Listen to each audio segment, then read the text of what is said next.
Chances are you've heard of Freddy Krueger, but would you recognize actor Robert Englund if you passed him in the street? He's not a bad-looking dude, much easier on the eyes than old Freddy. In fact, the actors who play some horror movie villains are actually gorgeous in real life. See for yourself. Sofia Boutella, The Mummy.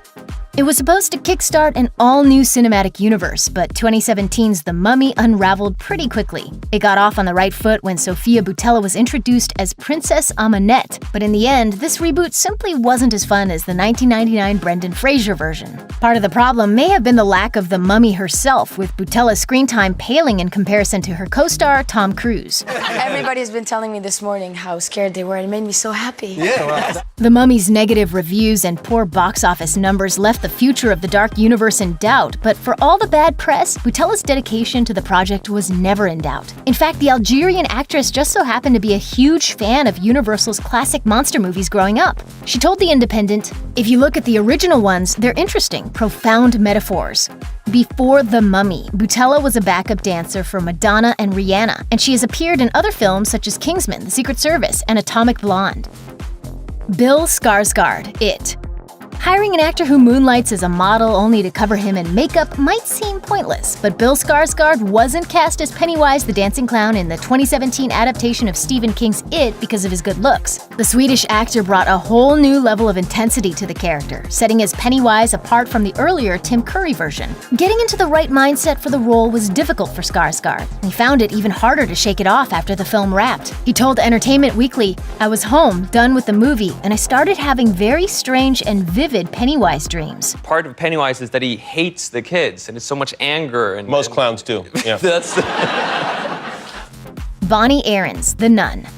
Billed as the darkest chapter in the Conjuring universe, The Nun caused a lot of hype but ultimately failed to impress. It scored the lowest tomato meter of any Conjuring universe film to date, but according to lead actress Thaisa Farmiga, the title character was plenty scary. Farmiga revealed that Bonnie Aarons would go out of her way to scare her between takes, often sneaking up behind her in the terrifying nun getup worn by her character, the demon Valak. Aarons had a blast on set, and to make her look so scary, it apparently didn't take as much effort as you might imagine. She explained to Coma Music magazine that she actually wasn't wearing that much makeup, as it was strategically painted on.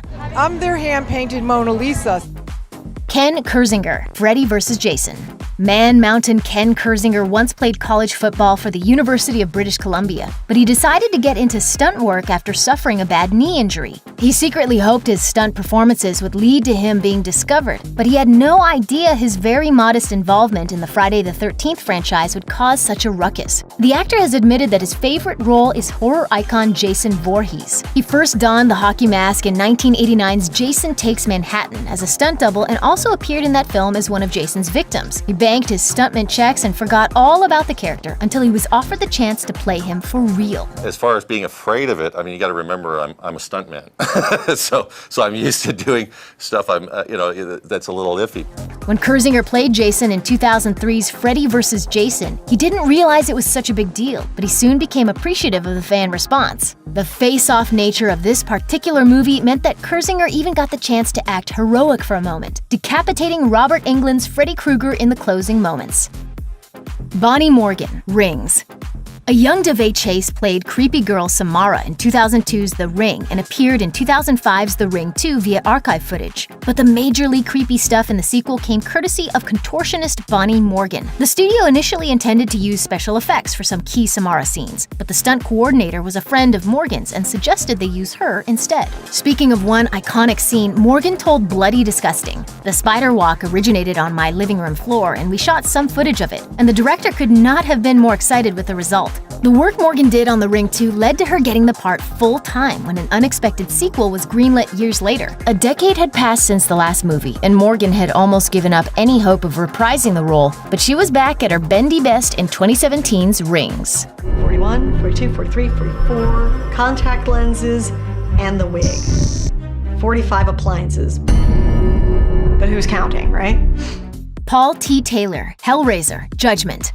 He had 0 lines, but Paul T. Taylor was still thrilled to make his big screen debut in Robert Rodriguez's neo-noir classic Sin City in 2005. More bit parts followed, but Taylor was forced to put his career and life on hold after he was diagnosed with hepatitis C. The disease became hard to deal with, and Taylor succumbed to depression. Thoughts of taking his own life began to cross his mind, but before he had a chance to do anything drastic, a new drug helped Taylor recover. He started auditioning again, and one day he received a script simply titled Judgment. As a Hellraiser fan, he saw through the ruse. From the first line, Taylor knew that this was a Hellraiser movie. He ended up being offered the role of Pinhead after the legendary Doug Bradley refused to reprise the role. Sherry Moon Zombie, Lords of Salem. Sherry Moon Zombie and her husband Rob Zombie have collaborated on a handful of horror movies over the years, the first of which was 2003's House of a Thousand Corpses. This shameless throwback to the exploitation films of the 1970s was truly disturbing, and Sherry Moon stole the show as the crazed baby Firefly. She reprised the role in 2005's The Devil's Rejects. This disturbing sequel places Baby right at the center of the carnage. Zombie was essentially playing a psychotic version of herself, so there wasn't much of a physical transformation needed. But that wasn't the case when the married couple worked together again on 2012's Lords of Salem. Zombie stars as a recovering drug addict who falls in league with the devil after becoming involved with a coven of witches. For the role, she agreed to have her hair in dreadlocks and sit through the application of several fake tattoos, not to mention some intricate face paint. There was only one actor that had a nervous breakdown when new pages arrived. Right. Me? No, well, yes, you. Jonathan Breck, Jeepers Creepers. It's not uncommon for horror sequels to arrive suddenly out of the blue. With that in mind, Jeepers Creepers 3 was released in 2017, more than a decade after the first two. It took place between the events of the first 2 films, with Jonathan Breck returning to play the villainous Creeper. The original Jeepers Creepers divided critical opinion upon release, but quickly gained a cult following, with the Creeper catching the imagination of horror fans. According to the man underneath the makeup, his entire transformation takes between 3 and 5 hours. The only parts of himself that he can see when he looks in the mirror during the makeup application are his eyes, but he's far from uncomfortable in the Creeper getup. It's really great to watch the process. It's a layering process. By the time they're done, I am somebody else. Breck's physical dedication to the role goes beyond sitting in the makeup chair, as he revealed to IGN that he did a lot of his own stunt work on Jeepers Creepers 3 to save money. But when I look in the mirror, I've got it, I'm bulked up, 3 times the size that I normally am.